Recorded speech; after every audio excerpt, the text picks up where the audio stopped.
un exercice que je vais vous demander de faire.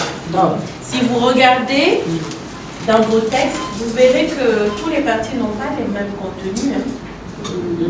Il y a des textes, la dernière fois on a fait le recueil, il y a des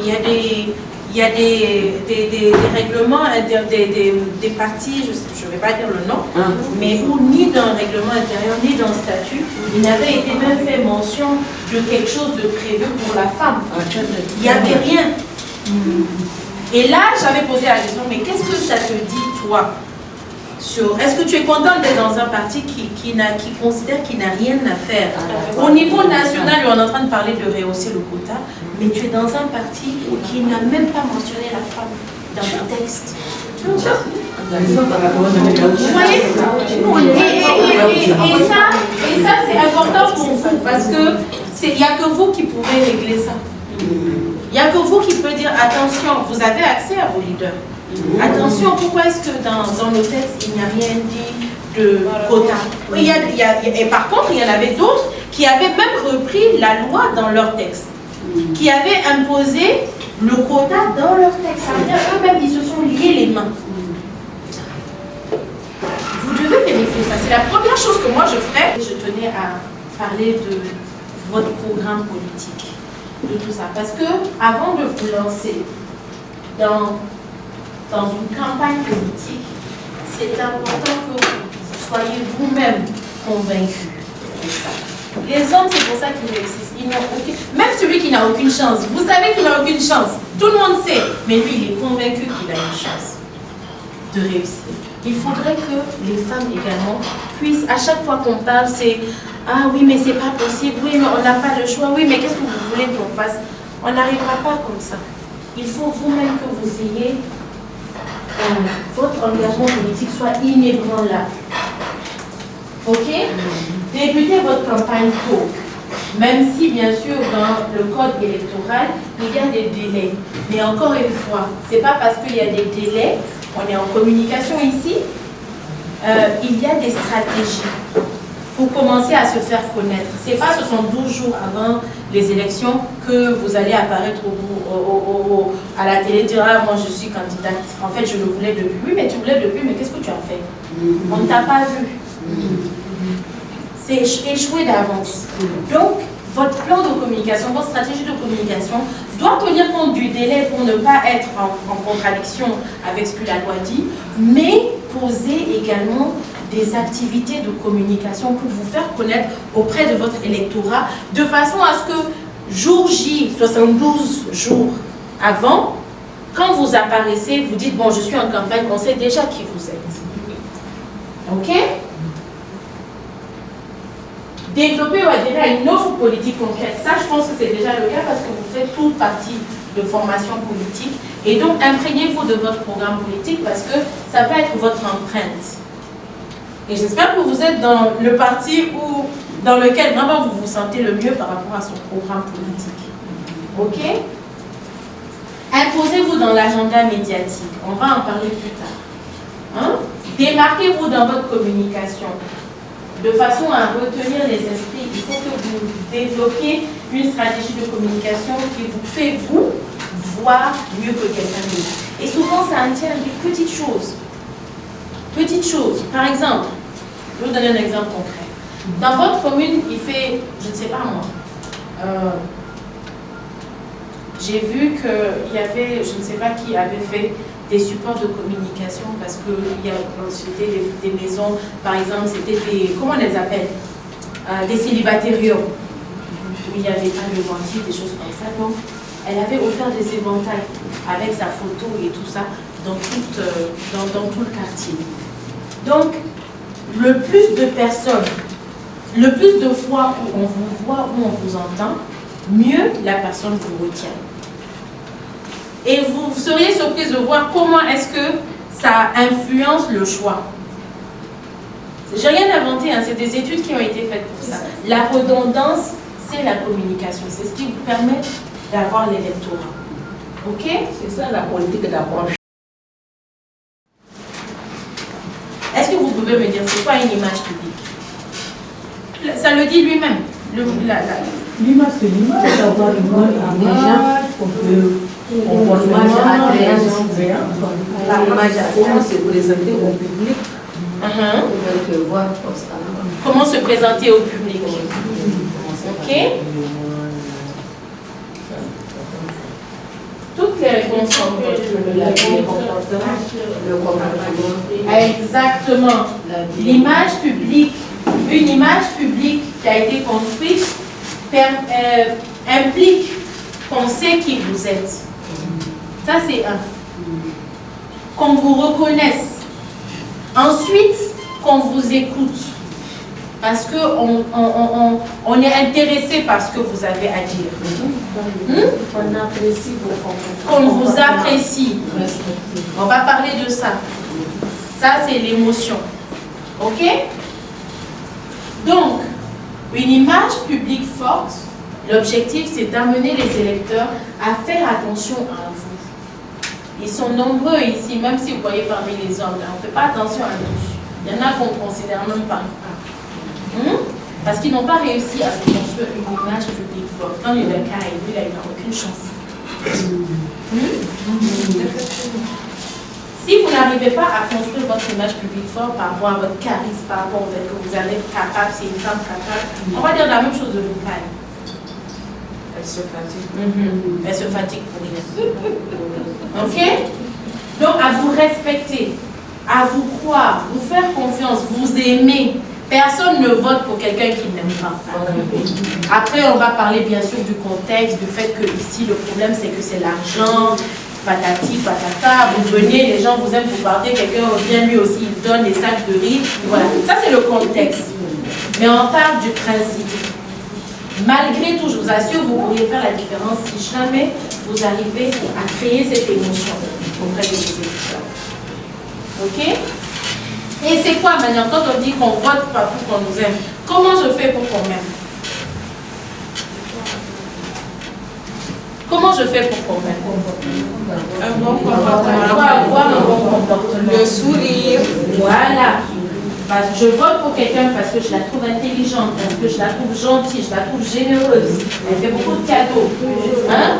Parce qu'elle comprend la situation dans laquelle on vit. Empathie. Il faut savoir parler, savoir quoi dire. Parce que j'aime sa façon de parler, j'aime ce qu'elle me dit. Parce qu'elle réussit à me convaincre. Parce qu'elle a l'air honorable. Parce qu'elle s'habille bien. Parce qu'elle se maquille bien. Peu importe. C'est respecté. Voilà. Elle est respectable. Parce qu'elle a déjà fait, je la crois, parce qu'elle a toujours montré son engagement en faveur de telles choses. Donc elle ne sort pas de nulle part.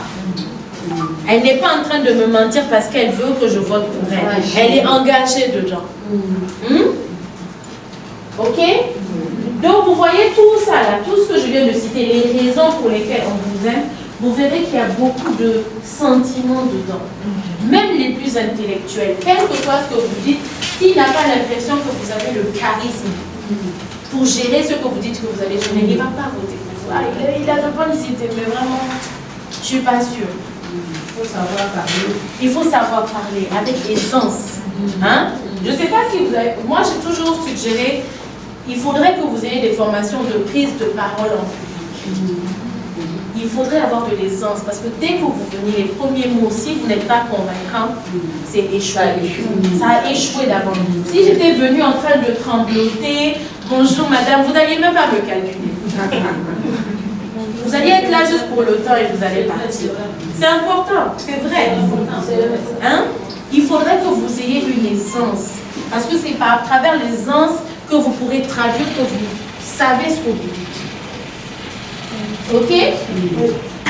L'émotion crée l'adhésion. S'il vous plaît, s'il y a une phrase que vous devez retenir, c'est celle-là. C'est à travers l'émotion. Quand vous aurez maîtrisé votre programme politique et tout, il faudra quand même créer l'émotion auprès de vous. Et c'est à travers ce que j'ai dit là.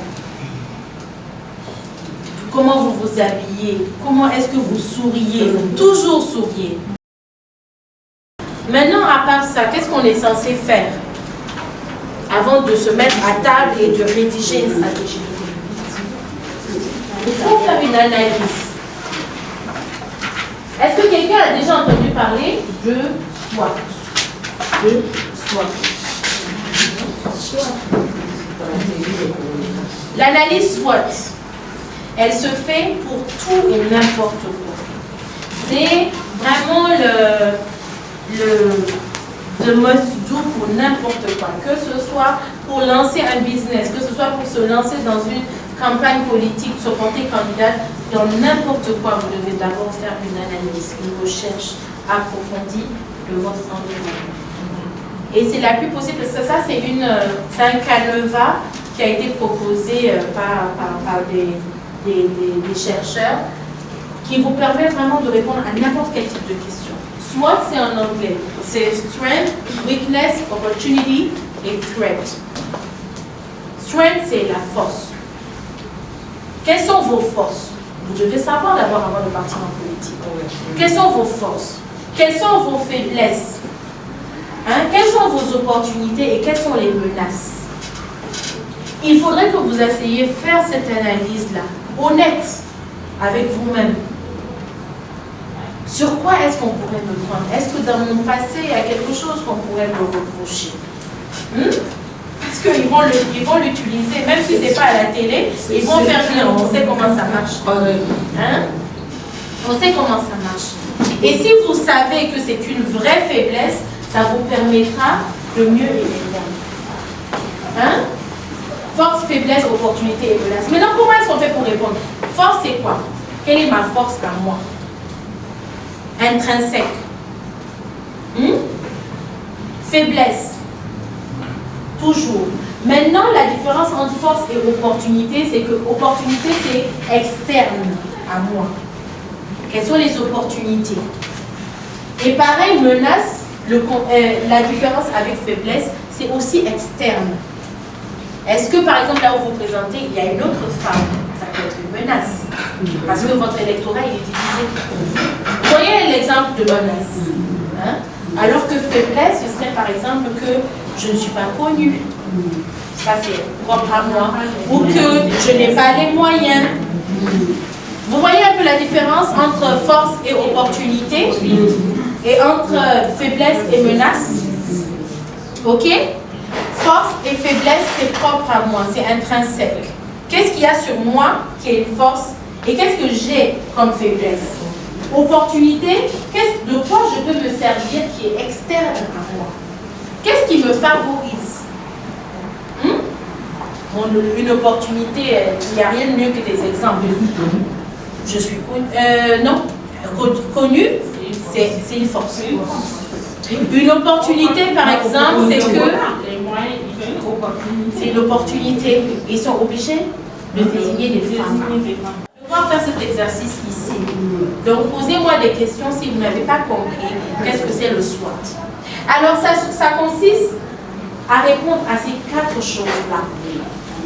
Vous allez faire un tableau. Quelles sont mes forces? Je suis belle. Vous pouvez mettre ce que vous voulez. Je m'habille bien. Je suis belle. Je suis riche.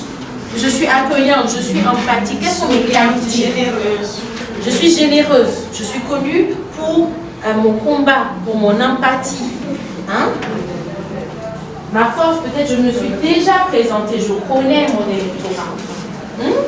Ensuite, vous allez dans la deuxième case de mes faiblesses. Les faiblesses, à contrario, peut-être parce que je n'ai pas les moyens, ou je ne suis pas connue, je ne suis pas du milieu, je ne parle pas Hausa, je ne parle pas la langue, je ne suis pas disponible. Ok? Comment? Il y a des services dans lesquels la personne n'est pas très disponible. Dans les banques, par exemple. Ok. Une femme qui travaille et qui veut se présenter. Voilà. Oui, voilà. Regardez, ça c'est une faiblesse. Je n'y avais pas pensé. Elle dit quelqu'un qui a déjà une activité professionnelle et qui doit battre campagne. Elle doit le mettre parce que si elle le met dans sa... il faut savoir, il ne s'agit pas juste de mettre des listes, il faut me dire après comment vous réglez ça. Ah oui, parce que si vous me dites que voilà, moi, mon problème, mon inconvénient, ma faiblesse, c'est que je travaille de 8h à 17h. Comment je fais pour rencontrer ces dames-là? Comment je fais pour aller battre campagne dans les villes? Alors tu me dis par exemple que tu vas prendre congé. Ou que voilà, vous allez vous partager, vous allez intensifier la communication avec des équipes qui vont aller pour vous et ils vont faire du porte-à-porte, parler de vous en attendant que vous veniez un samedi, ou que voilà vos meetings, vous allez les mettre les samedis ou les dimanches. Vous me dites comment vous répondez à ça. Ok? Et à contrario, pour tout ce qui est force et opportunité, vous me dites comment est-ce que vous allez utiliser vos forces et vos opportunités. Question, inquiétude. Et votre image, l'officiel, celle qui va circuler. Elle comprend, comme on a parlé des supports de communication tout à l'heure, vous savez, il y a les panneaux, il y a les choses. Oui, mais tout ça, vous mettez quoi dessus? Vous devez choisir une identité. C'est par rapport à la photo. La couleur, votre charte graphique. Qui sait c'est quoi une charte graphique? Une charte graphique? Les couleurs de, comment on dit, du logo, du parti. La police et tout. Une charte graphique, c'est tout ce qui définit la communication, même dans une entreprise. Quand une entreprise fait ses statuts, elle rédige également sa charte graphique. De façon à ce que quand elle recrute, celui qui rentre dans la boîte, la première chose qu'on lui dépose avec le règlement intérieur, c'est il faut que tu mémorises ça. Parce que tout mail que tu vas écrire, même le bonjour, comment tu vas écrire, il est là. RTL, vous avez vu, quel que soit l'employé d'RTL qui vous écrit, ça répond exactement à la même charte graphique. Ok? S'il faut une affiche, vous allez, souvent vous n'avez pas besoin du logo. Vous n'avez pas besoin de voir le logo. Dès que vous voyez les couleurs, vous savez que c'est telle institution. N'est-ce pas? C'est à cause de la charte graphique. Parce qu'ils vous ont tellement martelé avec que vous avez retenu leur identité. Voilà. Exactement. Et donc, c'est ça que vous devez réussir à faire. Aujourd'hui, la dernière fois, c'est beaucoup plus parlant. Mais, par exemple, si je vous dis jaune et orange.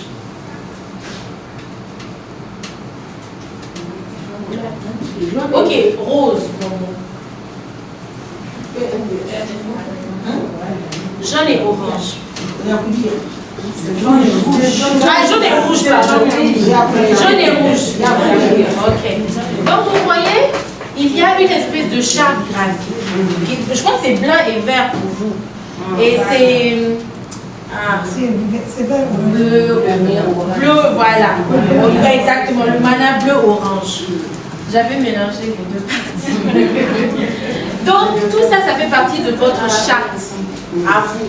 Donc, il faut définir vos couleurs. Et vous avez déjà les couleurs. Ok? Vous devez représenter vos couleurs. Donc, il faudra jouer avec votre vêtement que vous allez porter. S'il vous plaît, faites un shooting pour choisir, pour faire vos photos. Il ne s'agit pas d'aller regarder une photo où vous étiez assise à un mariage et puis prendre ça pour faire votre image.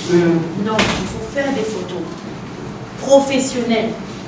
Il faut vous faire conseiller. Demandez à plusieurs personnes de votre vêtement avant d'aller faire la photo. Ok?